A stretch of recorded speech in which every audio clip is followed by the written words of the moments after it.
Freddy seems very intelligent and empathetic towards Gregory, as if he sees himself in him, as if he lived a similar life to him before, not wanting to see him suffer the same fate, transforming into a robot controlled by the psychopathic digital manifestation of William Afton.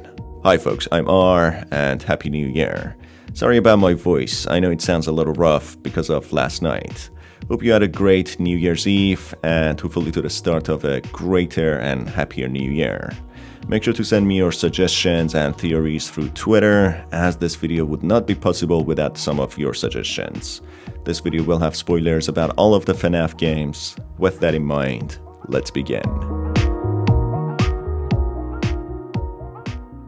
There are certain points which point out towards Freddy being in fact a representation or possessed by the crying child. Crying child died a tragic death while experiencing crippling fear and being amongst bullies whom he feared. Unlike the other missing children, however, his soul infused with the Golden Freddy or the Freddy Fazbear in a different fashion, seemingly allowing him to jump between different animatronics and roam freely, rather than his remnant being injected into a specific endoskeleton or animatronic.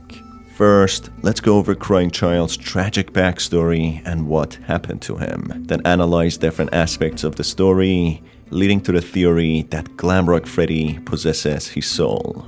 Crying Child was the youngest brother of Michael Afton, being the son of William Afton, the psychopathic child killer who kills his friend and colleague's daughter, Charlotte Emily, then proceeds to kill 5 more. My daughter, if you can hear me, I knew you would return as well. It's in your nature to protect the innocent. I'm sorry that on that day, the day you were shut out and left to die, no one was there to lift you up into their arms, the way you lifted others into yours. And then, what became of you? Crying Child was tormented and teased by Michael all the time, who wore a foxy mask and jump-scared him all the time.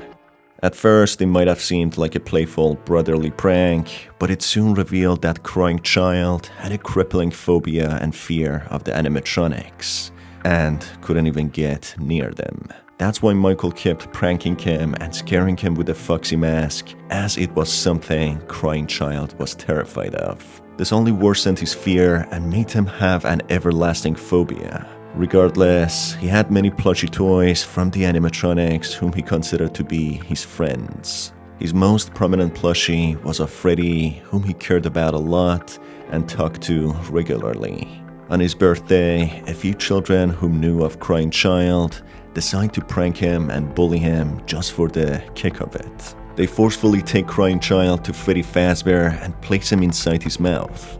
Crying Child, weeping uncontrollably, trying to run away, gets stuck in Freddy's mouth, which triggers its fail safety function and clamps shut forcefully, causing massive brain injury, leading to Crying Child dying.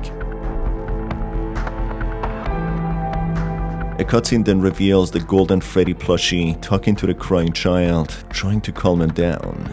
Golden Freddy informs Crying Child that he alongside the other plushies are still his friends. He then informs the Crying Child that he's broken and that he will put them back together.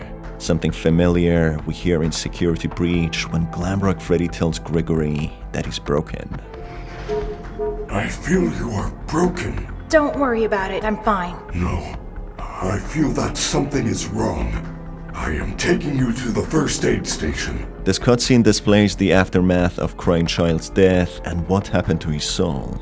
He was reassured by his true friends, his plushies, comforting him and staying by his side after his brutal and unfair death. It's in fact believed that Crying Child possesses Golden Freddy's animatronic after that and also jumps through other animatronics as they are his true friends. That is how he's put back together.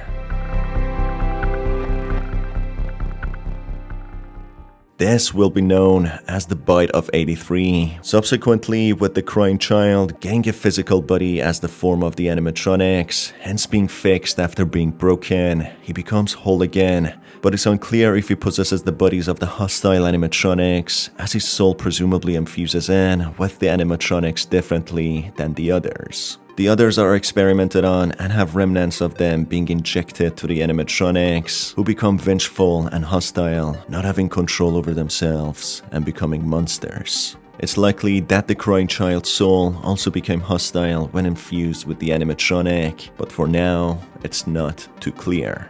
According to the theory that he possesses Glamrock Freddy's body, it's a little more complicated with both of the theories of him being hostile and being controlled, and also being helpful working in this scenario. I previously theorized in 2 different videos that Freddy managed to stay friendly even at nighttime during closure, unlike his other animatronic counterparts, due to being placed on the safe mode under mysterious circumstances. I also theorized that he's possessed by a soul, hence why he refers to the other animatronics as his friends, and why he helps Gregory, showing sympathy and higher cognitive abilities. Now, after going over FNAF 4's story and considering the crying child to be the possessor, it all fits together in place. Freddy mentions that his friends, referring to the other animatronics, are typically friendly, and he doesn't understand why they became hostile. It's like the whole place is trying to get me. I am not. Why? I do not know. I want to help you. Maybe they want to help you too. I doubt it. For some reason, you're different.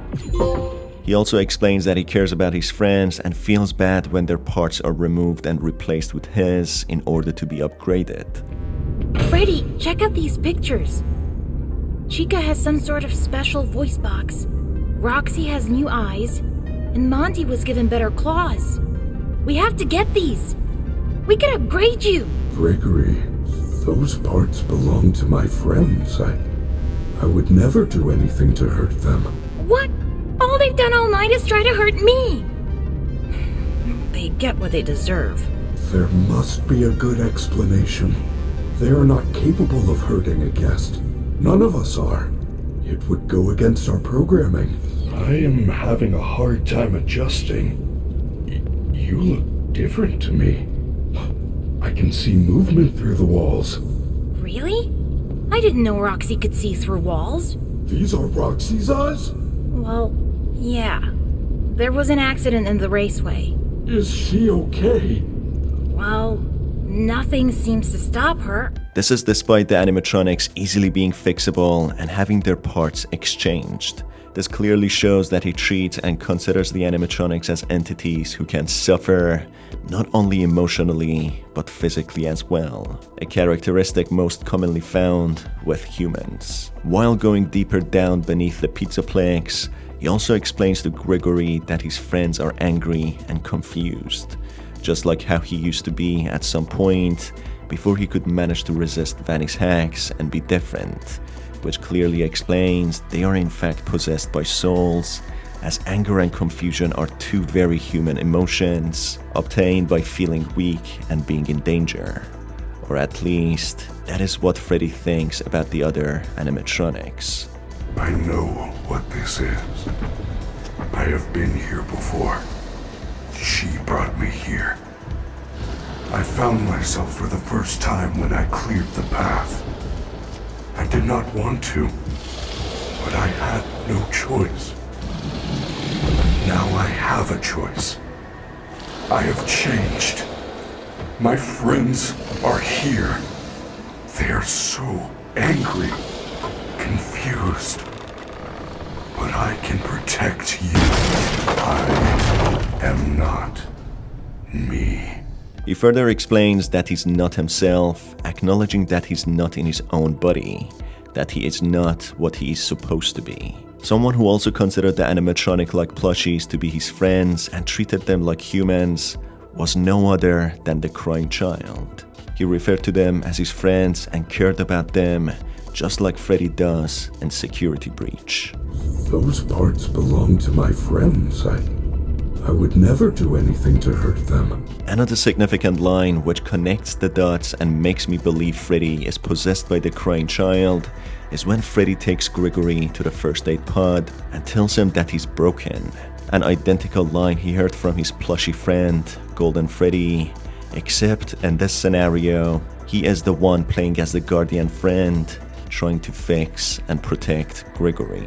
Someone whom he empathizes with, someone he sees himself in, as once crying child just like Gregory was tormented by the fear of animatronics and eventually killed by one.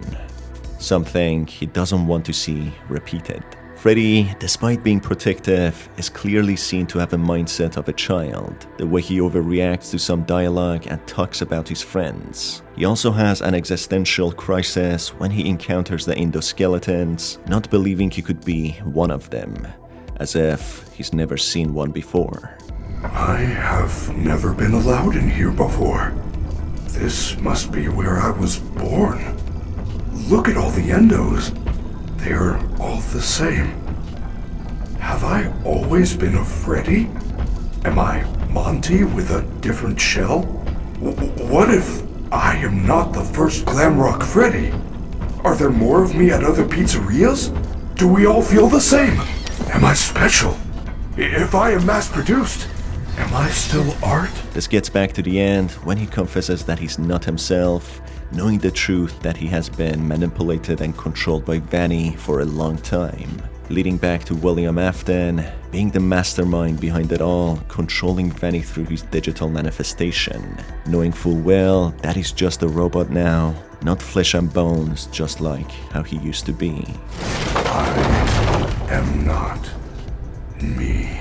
Freddy seems to have forgotten about his past life and adapted to his robotic life and shell. However, he's reminded once again and knows how horrible it is to be alone and hunted by animatronics, hence why he empathizes with Gregory and tries to help him.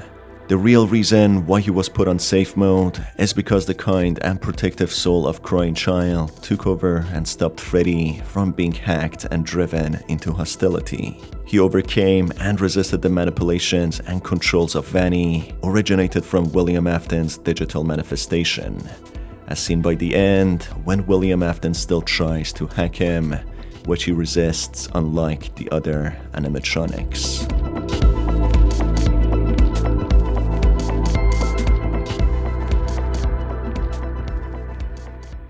That's it for this video and possibly even the series, folks. I truly hope that you enjoyed it. I might make another video about a different theory which many of you have asked about, however. But first I need to collect some data and evidence before diving deep into it. It's been your host Star, and as always, have a fantastic day and Happy New Year. See you next time.